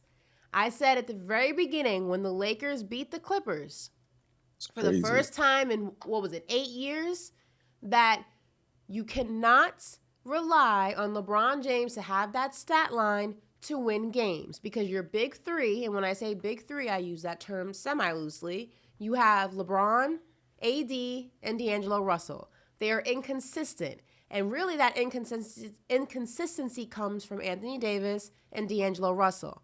And what I mean by inconsistency with AD are 2 things. One, his health is inconsistent. Sometimes he's healthy, sometimes he's not. Health is not something you can always control, so I don't hold that against him. It is concerning. You wonder what his conditioning is like in the offseason. Also, some guys are just injury prone, so I don't hold that against him. But it's his availability and productivity when it's his consistency and his productivity when he is on the court. Some nights it's 40, some nights it's 30, some nights it's 9, some nights it's 18, and the list goes on and on. If you look at AD's last 15 games, his points vary from 40 all the way to 9. That's not okay. You cannot have the center point of your offense averaging 9 points. Getting 9 points, 13 points, then 40, then 16, then 11. That's not how you win basketball games. But Ashley, we know this. So what's next? What's the solution? Because I don't see any solution here. There's no light at the end of the tunnel. LeBron James, I don't see LeBron asking for a trade. He's right? Not gonna he ask for a loves trade. his whole setup there, right? Can they even get out of this AD? AD just re-up, a year ago? Not even a year ago. AD is who he is. They signed him anyway. That's their problem at this point. So what is the solution for the Lakers? If you're the Lakers, what do you do? I think you try to trade Find a him way to before the trade You deadline. can't, though, B. Because think about it. What Ashley said is so true. Is another team going to want that? Yeah, the Lakers got to sell him. How are you going to sell somebody who's inconsistent? Not only inconsistent in his play, but inconsistent in his health. Because that's a double whammy. You can say he averaged 21 points a game. And what do a lot of people say? It's hard to play with LeBron James. The pressure that comes with LeBron James, playing with LeBron James, how they expect you to play with LeBron James. He's been playing with LeBron James for 5 years at this point, if not more. I understand that. But a lot of a lot of players say it's hard to play with LeBron James because the expectation go through the roof. When he was in a smaller market like the New Orleans Pelicans, like Anthony Davis used to take over, and that may be what he needs. Get out of the spotlight, get from around LeBron, go to somewhere like, let's just say it's a Portland, and go over there and just go AD mode, right? So if he do disappear a game here, a game there, the media is not on him so tough. The player's not looking at him like, AD, come on now. You can't go 17 and 11. He has gone from 17, 32, 10, 26, 27, 16, 9, 19, 30, 18 in his last games going up to November 10th. That is inconsistency by definition. I don't care if he's playing in Timbuktu. Like, you're still going to get that from him. That is the type of player that he is. It's a cop-out to say, oh, guys can't play with LeBron James. There are a lot of players who played with LeBron James who did not have inconsistent stat lines like that night in and night out. We can go down the list. This is just who AD is. And the problem is that this Lakers team is constructed to be at their best when he is the focal point of their offense, and you can't have the focal point of your offense be your most inconsistent piece. You just can't. But Ash, he's averaging 21 points per game this year, right? Don't look at the average. Look at what he gives you night in and night out. But that goes into the average. That goes into the average. When he was in New Orleans, he averaged 23. I'm not looking. I don't care if the average says he's 21 points because 2 nights ago he gave me 9. 2 nights before that, he gave me 10, then 12, then 13. KD and the same thing with Booker and all. Booker. If you look at Booker's stat lines, night in and night out, yes, one night he may have a crazy game and it's 40, but he has a foundation that he usually always hits unless it's an off night. Booker usually is around that 20-point mark. I don't care how many out-of-control games Anthony Davis sprinkles in between his inconsistent ones to jack up his average. That's not how that works. You got to look at the fine print. And the fine print is he's inconsistent. And I don't think he's getting better. And the Lakers know that, though. They know what they're getting with AD. If you want to trade him, you say, you're getting somebody that's averaging 21 points a game. You can possibly say that he could be up for Defensive Player of the Year. 3 blocks a game. It's just like he's doing his thing. It just doesn't add up in the points per game column every single night. But you need that when you have a 40-year-old LeBron James. Exactly. Listen to what you're saying. You need that if you have a LeBron. But if he has a young cast around him that's putting up points per game, like let's just say he's with 2 other stars, not superstars, that's putting up 20. It wouldn't matter as much. You found a trade for James Harden, so maybe I just don't. Well, I think it's more so. Because I'm looking at this, because I'm asking, I'm like, because this is the second, third time you said this over the last couple of weeks. Like, if a dude averaged 21, like that's what it is, and you're like, no, but you're trying. Like, I'm trying to figure out what the hell you're trying to say here.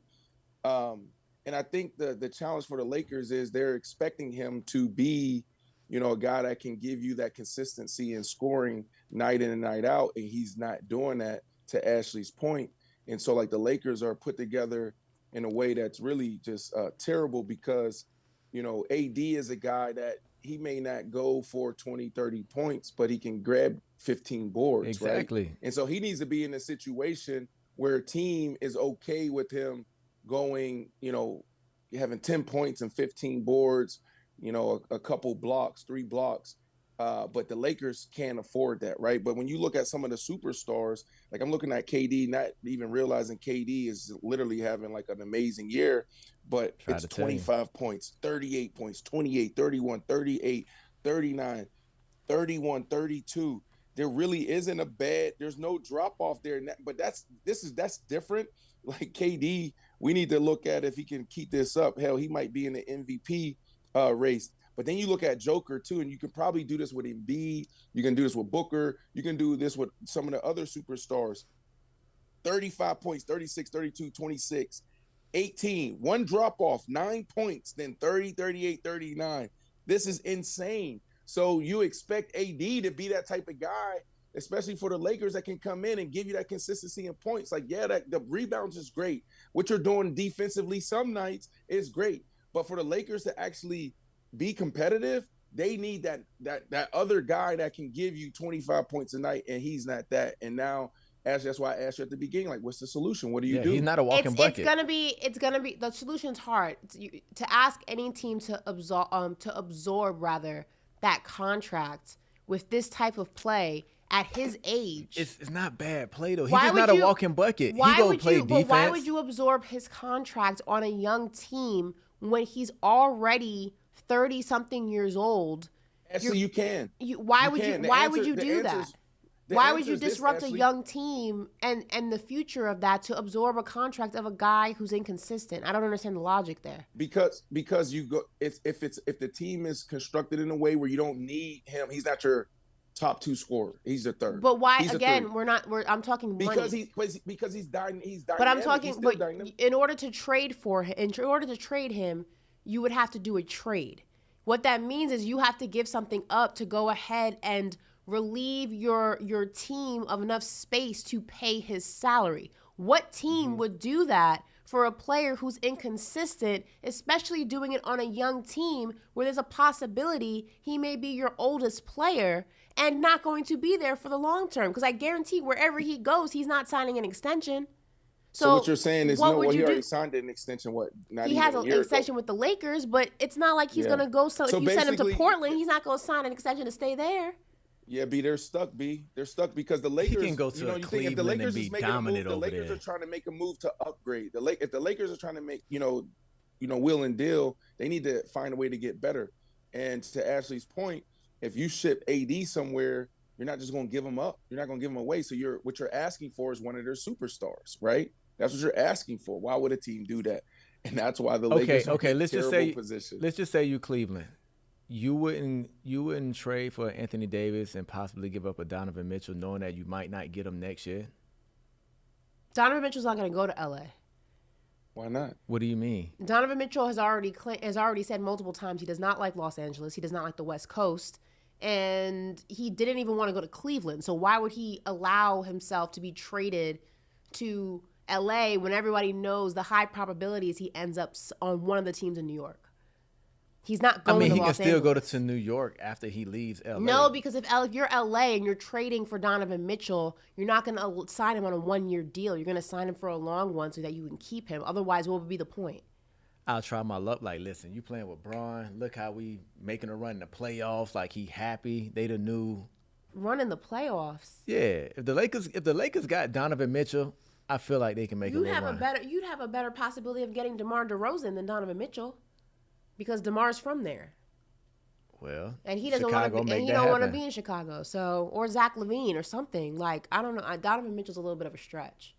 I don't know, but I think it's him a trade for Anthony Davis because he's a good player. He's just not go. He's not a walking bucket that's gonna give you 25 to 35 points every night. I would be interested to see what team if they did trade him, what team would be willing to absorb that contract, because that's it's an insane one for a player of what AD is now, at least. It's a wrap.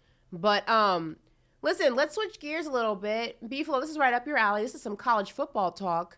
And the question a lot of people are asking is, has the prime magic worn off in Colorado? Now, after starting the season with 3 straight wins, Deion Sanders and the Colorado Buffaloes lost 8 of its last 9 games, including 6 straight losses to close out Coach Prime's first season in Boulder. Now, losses on the field are also turning into losses on the recruiting trail as well, because it has just been learned that Anwan Hill Jr. decommitted from the Colorado football team, Colorado Buffaloes, after initially committing. He's one of the picks, I believe a top pick, one of the top 100, I believe, but actually decommitted from Deion Sanders and Colorado just days ago. First and foremost, let's start with this. B-Flow, I mean, it's a big deal to decommit to a school, especially a school with Deion Sanders as the head coach. I mean, is this a little bit too premature, or is this what happens when you're not winning? I don't think it has too much to do with winning, because myself personally, I said if Deion wins 6 games, he should be coach of the year, just because of what he was trying to do in Colorado. People think just because he brought in a lot of players from different schools, you can just stick them on a team and it can almost be like a all-star game where they'll cohesively have chemistry and it'll turn into wins. It don't happen like that. The Pac is tough. The conference they're playing in is tough. I wasn't expecting him to win out there, to win the division out there. So it's not the wins, but it's one mistake that I think Prime did make that did cause him decommits and recruits to not want to come to Colorado. He made a statement that said, we're not an ATM. That's not going to happen here. If you come to Colorado, it's to play football for me. Basically telling kids, don't worry about the money if you come here. In today's society, these kids, they're not following championships. They kind of will follow culture. They liked his culture when it was winning. He might have could have got them if he would have lost maybe 1 or 2 games this year. But when you talk about you're not an ATM, you're not worrying about giving them money, That's the mistake I think he made, because now all these kids are doing is going to the highest bidder, and they feel like if they don't like the school after a year or two, they'll just go ahead and hit the portal and go to another school. And that's what ultimately hurt Colorado. But if you follow culture and you follow what's trending, what's popping, whatever you want to call it, with NIL now, you don't need the school to be an ATM. There's a possibility you can be your own ATM. So I'm confused on. Yeah, no. Not every school's a Bama and giving their kids, an allowance. You're not gonna but always. That's where the biggest bag is coming from, though, Ash. Sorry to interrupt you, but I agree with you there. But what I'm learning about it as well, because all this is new and fresh information for a lot of us, is the schools through these what do they call them? Their committees, I forget what they're calling them, but they're guaranteeing these kids, a certain amount per month. Some of these kids are making $200,000-$300,000 a month. No, they're getting almost salaries, like NFL salaries. There's one kid that played at Florida that was making almost $300,000. They offered him $300,000 a month. Okay, that's more money than most rookies or most guys in NFL. $300,000 a month to do what? Come to the school. I forget what a month or just up front. No, a month. They're getting paid is annually, like a month. Maybe Brian, maybe you have the information where the top alumni come together and they put this pool of money together, and then that money gets dispersed to NIL. I forget what the name of it is. Is that legal? Yeah, it's perfectly. It's that's the thing. It's perfectly legal right now. So for him to say he's not gonna do it, and they're like, "Yo, I can go over here. I can get this money back to my parents, and they go give me a nice ride to ride in, and they go put me in some nice townhouses or condos downtown." Like, why would I go to Colorado now? Yo, give Reggie his Heisman back, bro. Real talk. Give that man his Heisman back. I don't think he's leading with that. I think Dion is definitely leaning on his group of alum in that group to invest in the top kids, but he's just not leading with that. And I actually agree with Dion. It's like, yo, we're here to keep the main thing, and there's still development that needs to be done. And also, we're going to put you in position, to Ashley's point, where outside of what we're giving you, you're going to have your opportunities to make more money. Look at Shador. Shador, I think he probably pulled in almost $5 million this year. And he's one of the top two. He's also a quarterback in Dion's kid. Yeah, that's right. So. In NCAA. But here's the deal. Has prime magic worn off in Colorado? I don't think it has. I think even Prime knew they wasn't ready yet. Prime always said, we're not there yet. We still need 11 more. 11 players is a lot of players, B. We still need 11 more dogs. Here's the thing, though, B. I don't think the magic has worn off, but from an impact and from an engagement standpoint, having the who's who come into your games, he's going to have to go out there next year and start the season 4-0, 5-0. Then it's like, big game, Oregon or USC, two teams doing extremely well. Then you're going to see that flow again. I don't think come week 1 next year that you're going to see a sold out. You definitely see a sold out crowd. But are you going to see the Jay-Z's of the world and the Kevin Garnett's? They had even Kawhi Leonard at a game. Kawhi Leonard. Whenever you see Kawhi Leonard doing anything. So, you know what I'm saying? I think it's going to take a lot of work and some wins for them to get that type of morale back. Lil Wayne running out the tunnel. To win, though, you need recruits. And they'll get that. With, this one particular player decommitting, and to B-Flow's point about, Prime saying, we're not an ATM, and other programs doing that in order to recruit guys to their programs. And then you see Prime, in commercials with, KFC and Aflac and things like that.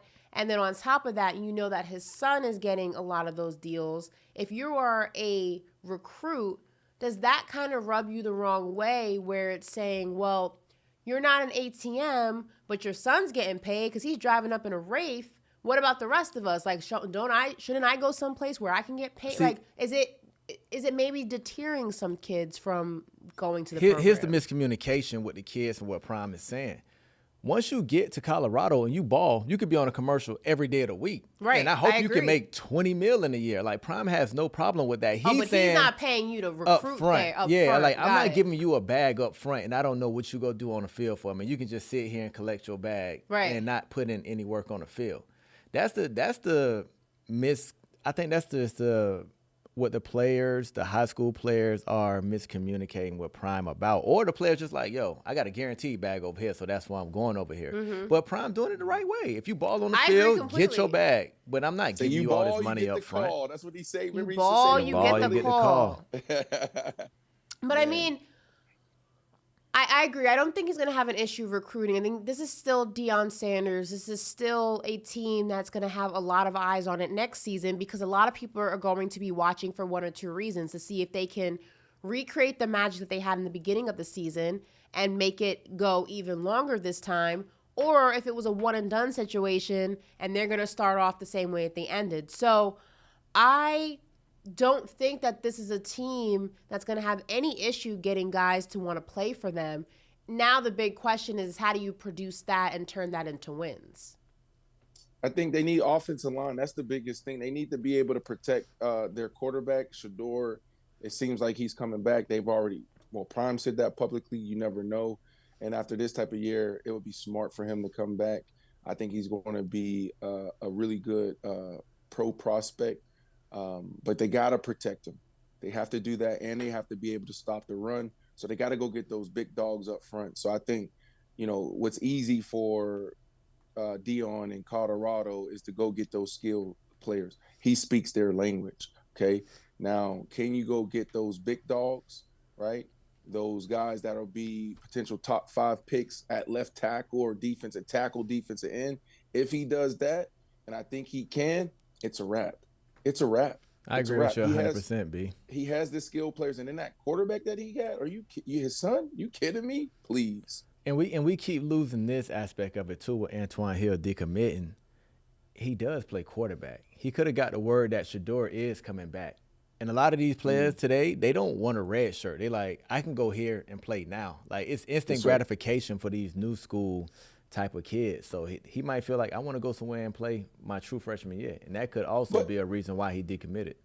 But this is the hardest part about college football, man. The business is tough. You're not a coach. You're recruiting. Mm-hmm. It's not even about football. It's so brutal for a lot of these coaches, and Dion is not excluded from this, where you go out there and you court somebody for a year, maybe even 2 years, sometimes 3 years, and then all of a sudden they switch on you, right? And so him losing this guy is not a big deal. It just happens. It happens to all of them. The whoever wins the national championship this year, they're going to have guys decommit. It's going to happen, right? And I could see a savvy recruiter, a coach coming in and using, like, you really want to go to Colorado?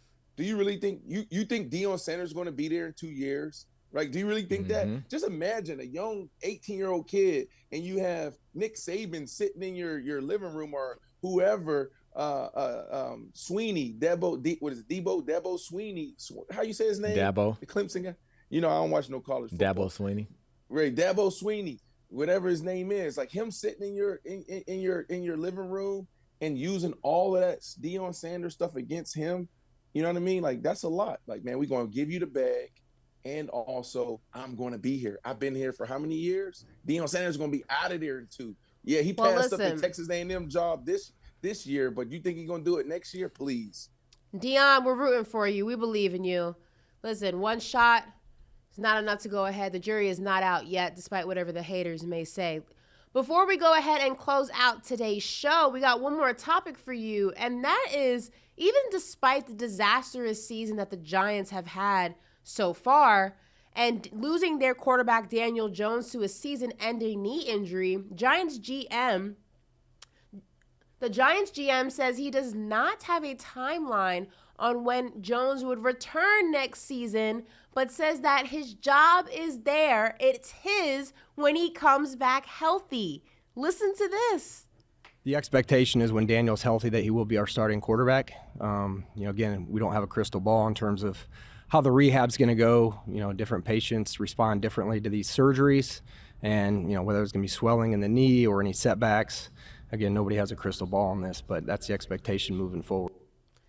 Now, this is absolutely insane to hear, not just because of the disastrous year Daniel Jones has had as a quarterback and overall just the mediocre tenure he has had as QB1 of the Giants, but also because the Giants could possibly own a top 2 pick in this upcoming draft, which means they would have a shot at either Drake May or Caleb Williams. And they still may possibly pass one of them up because Daniel Jones is their guy. So, guys, this is insane to me. Do you think that the Giants should commit to this guy, Daniel Jones, for yet another season? Now, listen, I want to just go ahead and go on the record. I would love for them to do this. Giants, I'm in your corner. Bring him back. Hell, you know what? Sign him to an extension. He should be your quarterback for the next decade. Do me a favor. That would be chef's kiss. But honestly, as a football fan, come on, bro. Really? Right. Cap. Really? It's Cap Ashley. It's Cap Ashley. This is a savvy general manager, right? They're never going to go out there and give us the information that we want to hear, right? But if they're in that prime position, their quarterback's there, like a Caleb Williams, they have to take them. This fan base, they may burn MetLife down. Well, they can't. It belongs to the Jets, too. Well, remember the they share. They don't have their own stadium. Yeah, but the Giants are actually there. The Jets are actually in Florham Park, so that whole little area is like same Giant stadium. land. They don't have their own. Okay, all right. I stand corrected. Thank you, Ashley. Can't relate. Thank you. Jerry's world is Jerry's world. You know what I mean? But listen, if Caleb Williams is there and they don't take him, it's going to be a huge problem. I think what he's doing is making sure that he keeps all of his options open. Just like we talked about with Dobbs, you don't want your quarterback, not feeling secure. So he's making him feel secure until he's not secure. That's what's happening here, B. Yeah, and even to take it a step further, you mentioned that they might have a top pick in the draft. They don't want to show their hand. If they thinking about going after a quarterback, because right now they might be at pick number 6, 7, somewhere in there, because they won their last 2 games. Like, they don't want anyone trading ahead and grabbing a quarterback they possibly could take. So, yes, if I'm the GM, I'm like, no, Danny Dimes is our guy. We ain't even thinking about a quarterback. To the rest of the NFL world, don't pencil us in for drafting a quarterback because we don't need anybody jumping us trying to trade up and grab our guy. And Michael Penix Jr., he going to be a superstar. He have a little injury history coming out of college, but if you watch Michael Penix Jr., he is just as good, in my opinion, as Caleb Williams. So whoever land him also, you high on him. he going to be a dog. Right. I mean, you've been high on him. Last question here. Have the Giants failed Daniel Jones, or is he just not that guy? It's so hard because they failed him. Stop it, bro. He no offensive lineman. Saquon Barkley in and out the lineup. Yeah. Who's your wide receiver? What wide receiver right now? B, you go out there and you can strap up all my dudes instead of accept Sterling Shepard. Come on, B. Yeah, it's tough. He had a bad little stint in New York. He didn't get evaluated properly. He didn't get enough weapons around him. It's just some people just have this bad outcome, right? So I don't know. I think he'll be out of there. They won't keep him as a backup. He can still land somewhere if somebody give him a shot. We'll see. Listen, well, we will also see what Brandon has cooking for us on Wednesday because, like I said, the I Am Iconic Tour kicks off tomorrow in Chi-Town. Brandon Marshall, Cam Newton. We have a little video in case you want to see what kind of vibes you can expect. Roll it. 1, 2. Get down. Even if you are not ready for the day.